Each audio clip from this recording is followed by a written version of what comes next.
Welcome to Guinness book. মাসিমণির বাড়িতে গিয়ে বানিয়েছিলাম একদিন কচু পাতা চিংড়ি, তো সেটাই আজকে দেখাচ্ছি। এখানে প্রথমে কচু পাতাটা ভাপ দিয়ে নিয়েছি, নুন হলুদ দিয়ে, তারপরে ছোটো ছোটো করে কেটে নিয়েছি।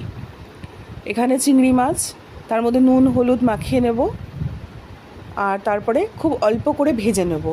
একদম সিসেফ হওয়া অবধি ভেজে নিলেই হবে, এর বেশি ভাজার প্রয়োজন নেই।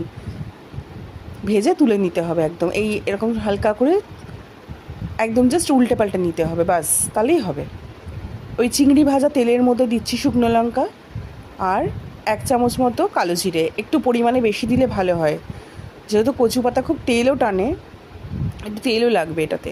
তারপর ফোড়নের মধ্যে দিয়ে দিচ্ছে ওই কচু পাতা যে রাফ চপ করে রেখেছিলাম সেইটা।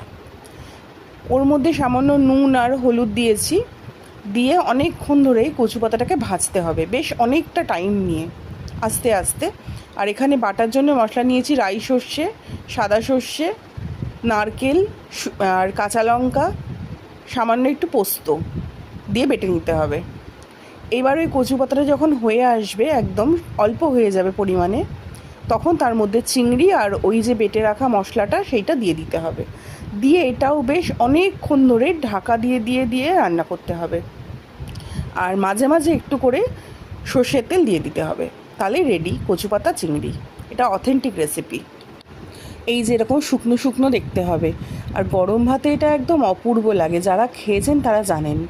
ভিডিওটি ভালো লাগলে জানাবেন, আর চ্যানেলটা প্লিজ সাবস্ক্রাইব করে দেবেন। এটা আবার হচ্ছে কচুরলতি, সেম মশলা দিয়ে বানানো, এটাও খেতে দুর্দান্ত লাগে। ভিডিওটি দেখার জন্য থ্যাংক ইউ।